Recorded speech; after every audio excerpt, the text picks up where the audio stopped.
Good afternoon and welcome to the campus of SMU for this very special event for the George W. Bush Presidential Center. I'd like to recognize our visionary leader who guides the efforts that we do at the center, the 43rd President of the United States, George W. Bush.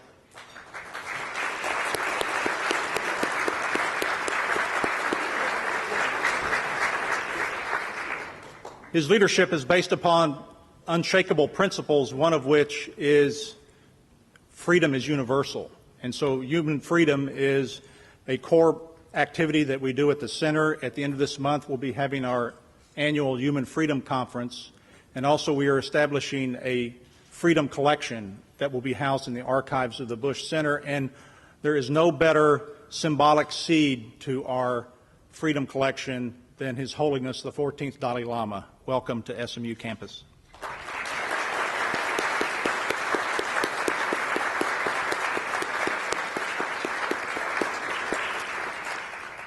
And I would also like to recognize members of the Board of Directors of the Bush Foundation that are here today. Donald Evans, our chairman, Ambassador Gene Phillips, and President Gerald Turner of SMU. Welcome. We're building a center for all generations, and I'd like to reach out to the next generation by especially welcoming Barbara Bush here today. Oh, she's not here. She will be here soon enough. But if there's some cards at your table if you want to ask questions to the Dalai Lama when he comes and speaks, please put those on the card and they'll be collected to be asked. And enjoy your lunch. Hope you all have enjoyed your lunch. I'm Jim Glassman. I'm the Executive Director of the George W. Bush Institute, which is the policy innovation arm of the George W. Bush Presidential Center. And it's my honor to be here today. We are especially pleased because earlier today, during a meeting with President Bush and Mrs. Bush, His Holiness the Dalai Lama donated an important historic document to the Freedom Collection at the Bush Institute. Now, the Freedom Collection is an archive which will preserve video history as well as important artifacts for centuries, and will be available to scholars, to the general public, as well, and probably most importantly, to people out there who are fighting for freedom around the world. And this document is an early draft of what became the 1963 Tibetan Constitution, with handwritten comments and suggestions from His Holiness. As His Holiness explained, the Constitution was a result of his own strong conviction that Tibetans, both in exile and within Tibet, should have a democratic form of governance. And I had the honor earlier today to interview His Holiness for the Freedom Collection, and he made this point very strongly. He's often observed his experience with democracy will be one of the great contributions that Tibetans in exile will be able to bring back to an autonomous Tibet. This document is the first contribution to the document archive of the Freedom Collection and has been designated as the founding document of the collection. I think His Holiness deserves a round of applause. I want to tell you about the format for the program.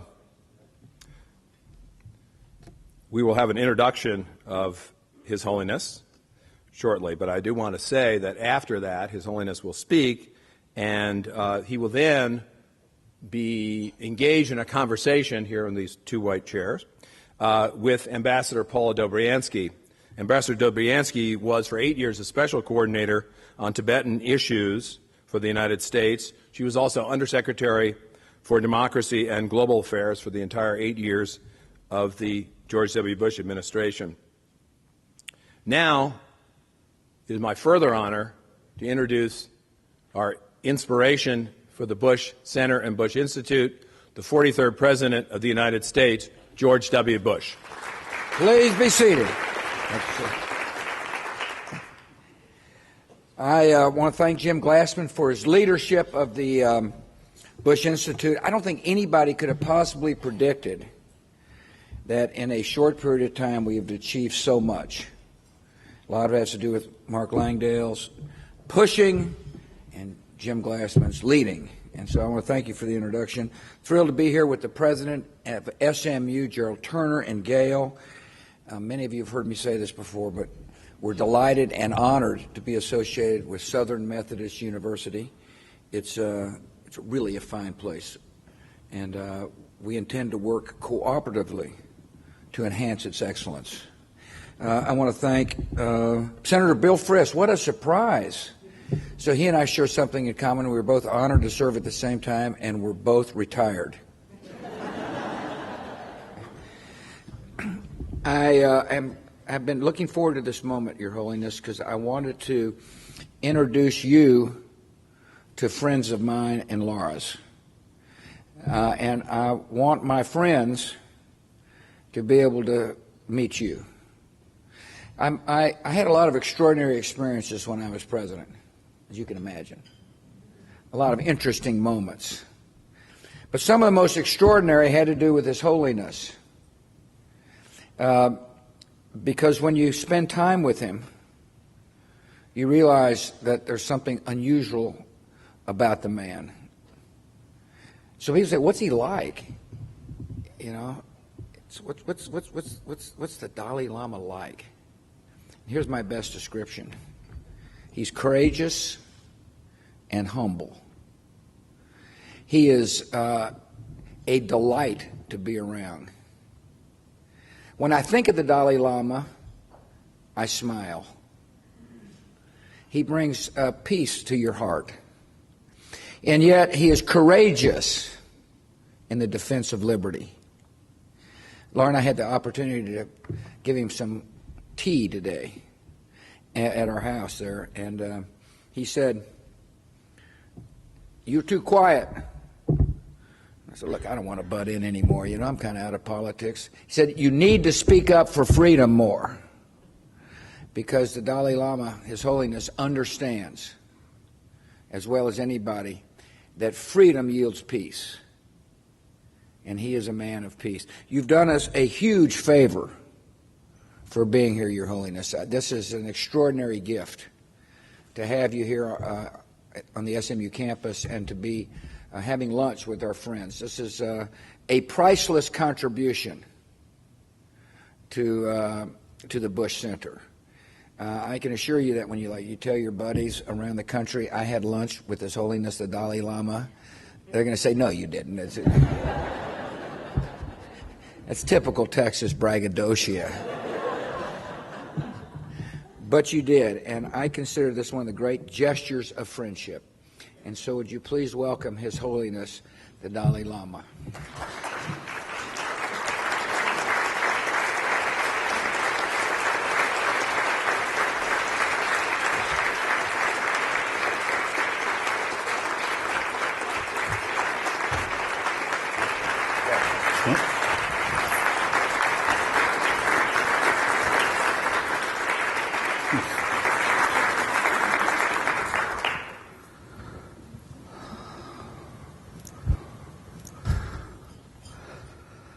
Respected my dear friend, Mr. Bush, President Bush, and other guests.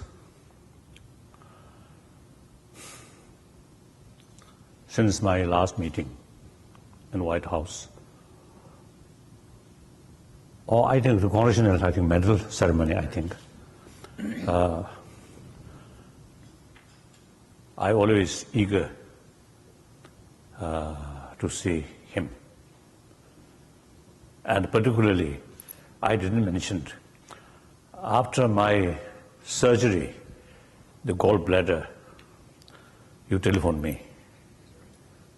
Very much touched. So now today, I had the opportunity meeting my longtime friend, and very, very supportive. Your support, not just sort of pro-Tibetan, but pro-justice. So, I'm very, very happy. Now here, come to see you.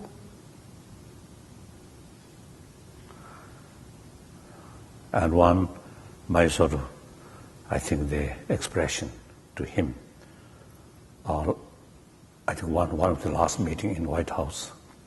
Of course, this is, I think, a little bit, I think, secret maybe.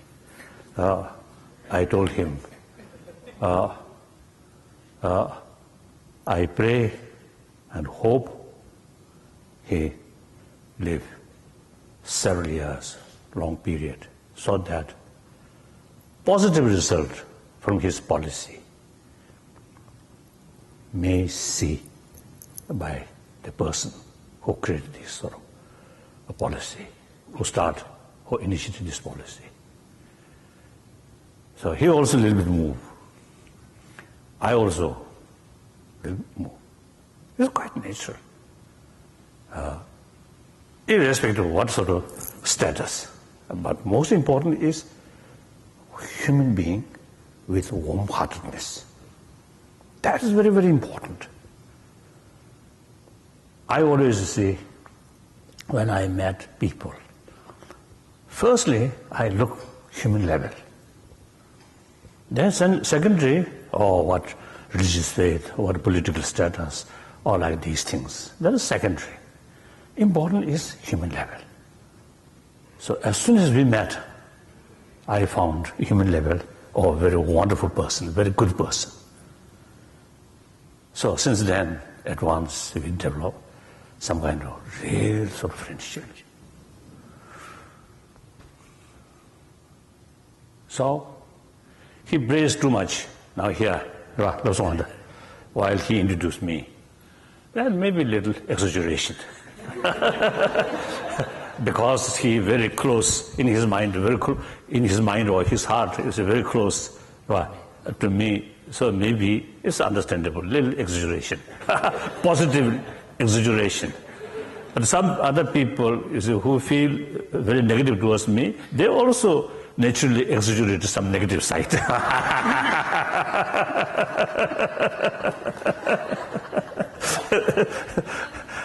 So anyway, I really enjoy. Now I just want to share, as is was the introduction to myself. Firstly, as I mentioned earlier, I consider myself just one human being. On that level, I believe, over 6 billion human beings, everyone have to think about the well-being of whole humanity. So on that level, I try make my own contribution, as my own share, how to be happy human being, happy family, happy community. Money, important. Power also important. I think President Bush, already have the experience. The power alone may not bring peace of mind. You enjoy, I think, most sort of powerful figure on this planet, but not necessarily bring real inner peace. Maybe more anxiety, more stress. So the real sort of source, ultimate source of inner peace is, I believe, warm-heartedness. Now, according to latest scientific findings, they also now begin to feel warm-heartedness here, your health better, your mind more calm. Real inner peace then develop. So that's my main sort of commitment, to make awareness, or in order to achieve happy life, not only just to look external sort of facilities or things, but look inward. And my approach, not necessarily based on religious belief, so without religion, without touching religion, simply using common sense and common experience and the scientific sort of findings, use these things, then develop conviction in order to achieve happy sort of life, healthy body, you have to take care about our inner peace. That's number one commitment. Number two commitment, then I'm speaking on the secondary level. I'm Buddhist. So as a result of meeting with spiritual brothers, sisters from various sort of different institutions, I realize all have certain sort of experience, deeper human experience out of their own faith. So it clearly shows all different religious faith, in spite of different philosophical view, all have same potential to bring inner peace and become sensible human being. So therefore, there is sort of, and then obviously, all major institutions, philosophically, big differences, but all carry the same message of love, compassion, with that forgiveness, tolerance, self-discipline, and contentment. All religion, all major institutions, which talks on these things. The same way. So there is sort of common practice, and all have same potential, and then realistically speaking, whether you like other religions or not, you have to live together. 1,000 years we live together. Like India, I think more than 2,000, 2 to 3,000 years, different religious traditions live together. So India, I think one good example, really harmonious sort of, as far as religious is concerned, very harmonious sort of society. Just recently I met one Romanian who carrying some research about religious harmony in India. So one day I met him and he told me he's surprised one sort of village, whole village, Muslim village, in there only 3 Hindu families, but no fear. Very friendly attitude, each other. So he really surprised. He told me like that. So therefore, religious harmony is very possible and very necessary. So that's my number 2 commitment, promote religious harmony. And third, about Tibet. Now already, I think everybody knows, I relinquished, you see, the political sort of responsibility. Last 4 centuries sort of old tradition now end. However, I'm Tibetan. I forgot to mention to you another point I want to tell you and also their friends. The Tibetan ecology sort of situation, that's I think very, very important. Firstly, there's the Chinese ecologist. They describe Tibetan plateau as third pole because they affect global warming from Tibetan plateau is as much as North Pole, South Pole. And they rate the global warming, so they generally 0.1. Tibetan plateau 0.3 because of high altitude and dry climate.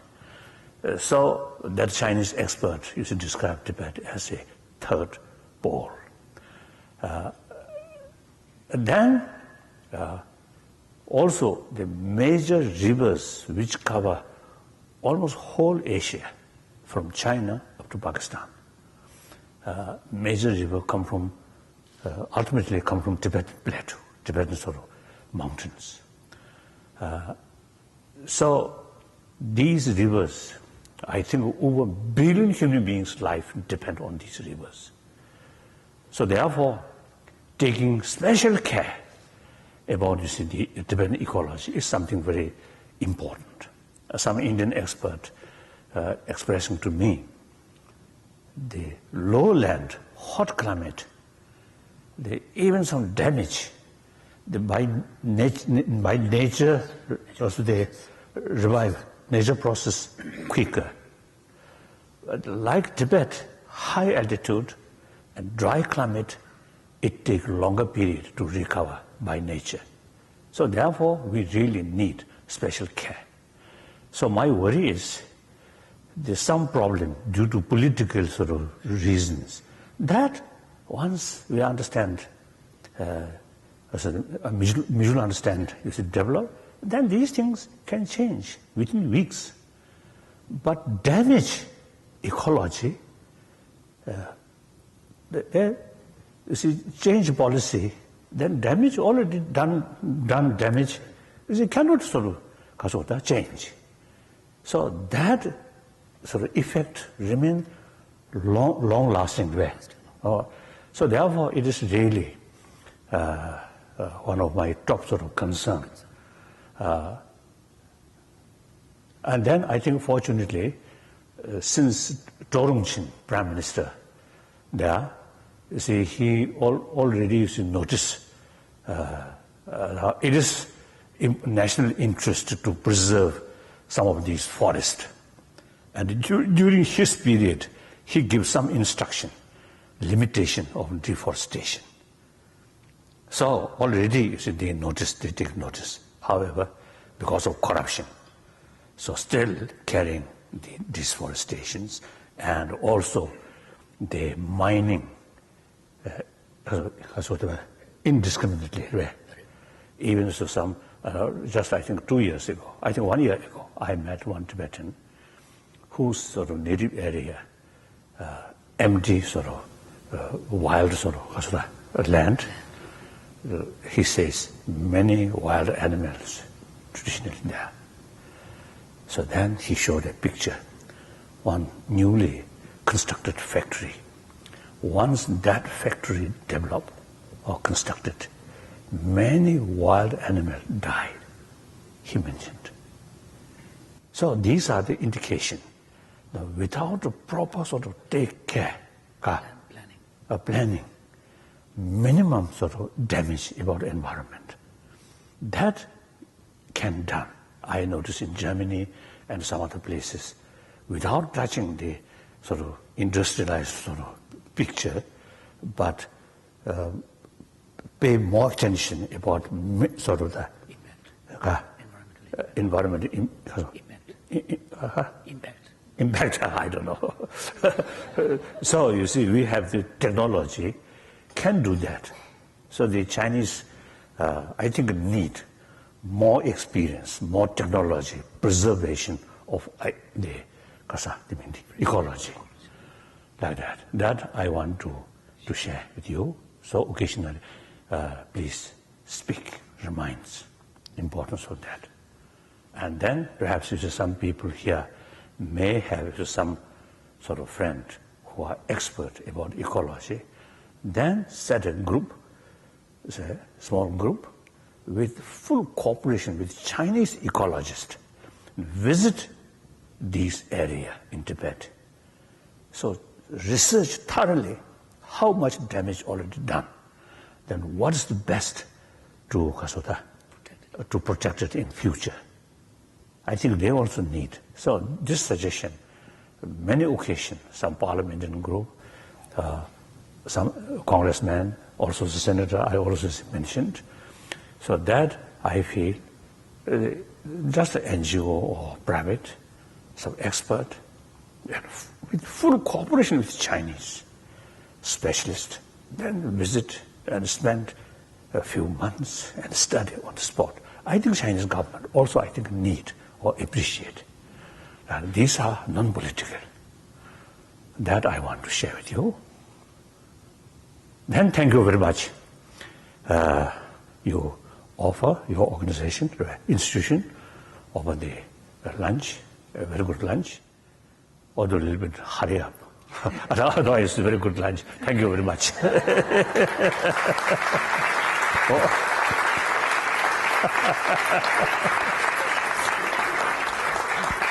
Yes.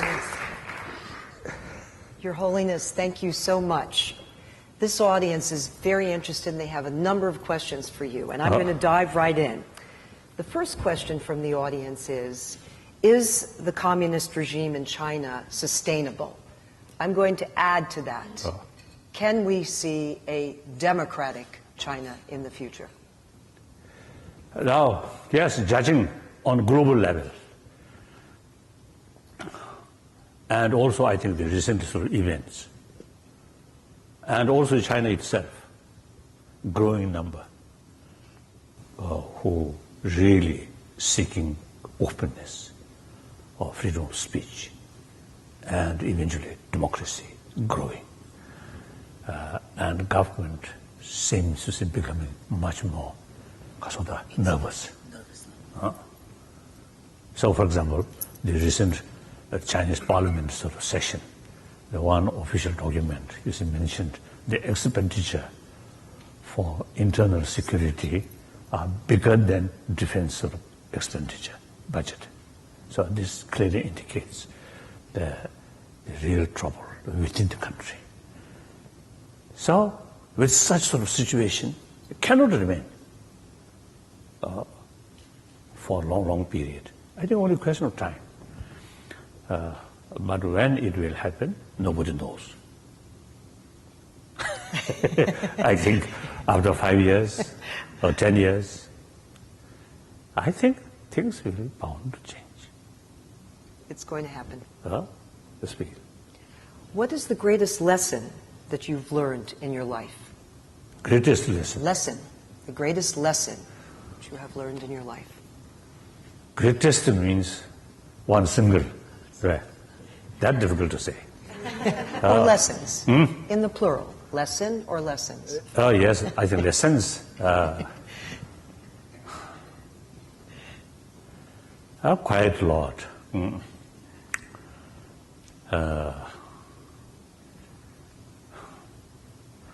Of course, one biggest lesson is lost our own country.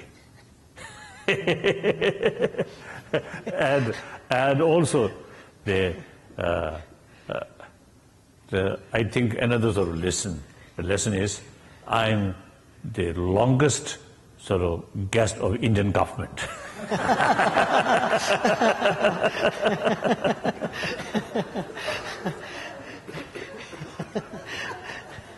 Then perhaps I think I may sort of that, if may I say so, right?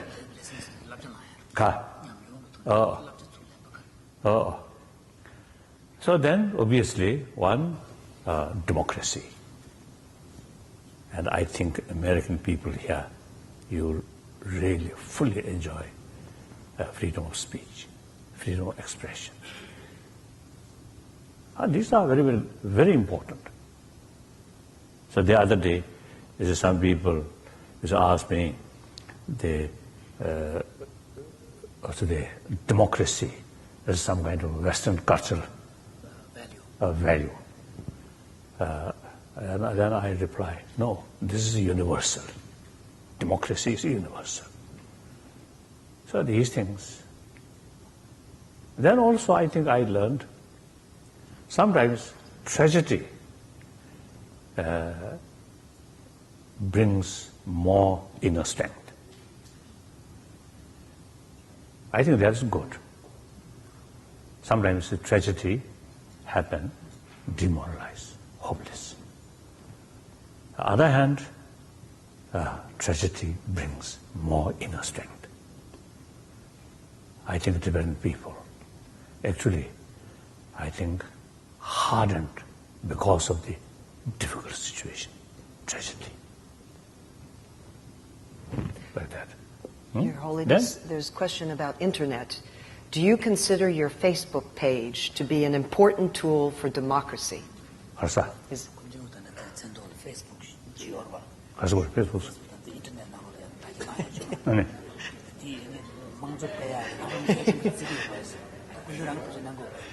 Oh. Oh. Of course. I myself, see, my finger quite well sort of equipped using screwdrivers. These old-fashioned of instrument, not these modern sort of computer or these things. But of course, I very much appreciate these internet or these things are really very, very helpful. You see, to get information easily, and also you can send sort of your thought or your sort of the message, ideas. Very, very useful, very helpful. Yes. Your Holiness, what gives you the most hope for our world? 그래, 추해.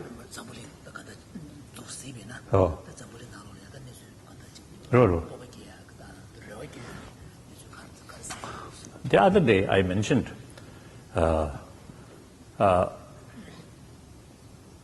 within my lifetime, I think, in spite of some problems here and there, I think basically world going better. There's no question. Firstly, real organized nuclear threat. As soon as Berlin Wall disappear, now that eventually diminish. Then, I think democracy, Soviet Union collapse, and those republics of the Soviet Union, although some of them may not be very successful democratic sort of practice, but in principle, now almost I think European continent now totalitarian, almost now gone. And Cuba, also there, I think Rahul Kassan, since he came, things really is changing. Now in China, one wonderful thing is today is China, a communist party without a communist ideology. A communist, capitalist communist is something remarkable. So these are big change, I think positively. I think I reminded you, I think 1996, I had ordained the late Queen Mother of England, since she observed almost whole century, 20th century. That year, her sort of age also is 96. So I had, since my childhood, I saw the picture of King George VI and that sort of Queen Mother. So one occasion, you see, I had the opportunity meeting with her, and I asked her, since you observed whole century, so do you think the humanity becoming better or worse or remain same? Without hesitation, she told me improve. The reason she mentioned when she was young, the concept of human right, concept of right of self-determination, not there. Nowadays, these things become universal. Then also, I think the ecology concept in early part, no one. I think especially American lifestyle, always consume. So nowadays, you see, they develop serious sort of concern, preservation of ecology, these things. I think wonderful. One example. Then, I think science. Previously, I think up to the later part of 20th century, I think science and spirituality is something too different. Now, later part of 20th century, among the scientists, also now begin showing interest about inner value. So now there are, in this country, some universities actually, you see, carrying some sort of serious research work about, you see, the relation, mind and brain, and through training of mind, how much sort of changes in our brain. So this also, I think, very, very positive sign, I feel. So like that, I think overall, I think world become better. At the meantime, I think due to global warming, I think some natural disaster may increase. I think, therefore, we must sort of think when such sort of disasters they happen, how to handle these problems. I think that's important. Now, I think time gone, we take just for granted. These are just occasion where usually it may not take place. That I think now we should think more seriously. Recently I was in Tokyo. I also expressed now because of climate change, global warming, and some my friend told me, telling me the next year, 2012, some solar, also the storm, something will happen. That tremendous effect on telephone, on these things, because of the telecommunications, like that. So these we have to think seriously. And also I think scientists and also the people who involved in technology, I think now should think more seriously these things. Your Yes. Holiness, I have a last question. It's Yes. my question. Uh-huh. Both you and President Bush are strong advocates for democracy and freedom. You're advancing the freedom agenda. But you also share something else. You share the same birth date, July 6th. So tell us, is that an auspicious sign here? I think first ask President Bush, or in any way, some my friend, some Tibetan, same age, I think same sort of, same day, birthday. So some express they sort of also they take same day to come this world. So in order to carry sort of work together. So President Bush, I think I born in Asia, in a very remote village. You born here, but you see same sort of purpose of our for our life. Where, to whether official or unofficial, fully committed about promotion of democracy. So that's why, as you mentioned briefly this morning, I appeal him. Now, retired people, sort of, what's the ex president, sometimes it may be easier to express freely. As a president, you have to look various sort of factors. Now, in a way, more free person. I think me too. So now speak more about the promotion of democracy. And I think now the event in particularly North Africa and these, and also I think Middle East, I think you can make a contribution, for significant contribution regarding promotion of democracy. Not only that, after sort of change that democratic sort of society, they build their country. I think President Bush, I think can make some contribution. It is an auspicious sign. My side, I don't know. I remain in India and watch what's happening, but you can do more.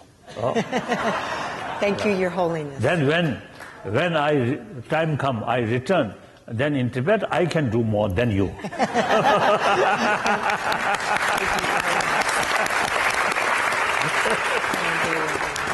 Thank you.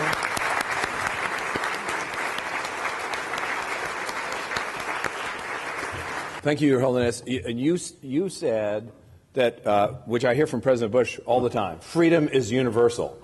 So it's not just for Americans, it's not just for Europeans, it's for everyone. And we wish that you and the people of Tibet, certainly within your lifetime, will enjoy the freedom that you desire and that you deserve. So thank you for coming. This has been a wonderful day. Thank you. Thank you. Thank you.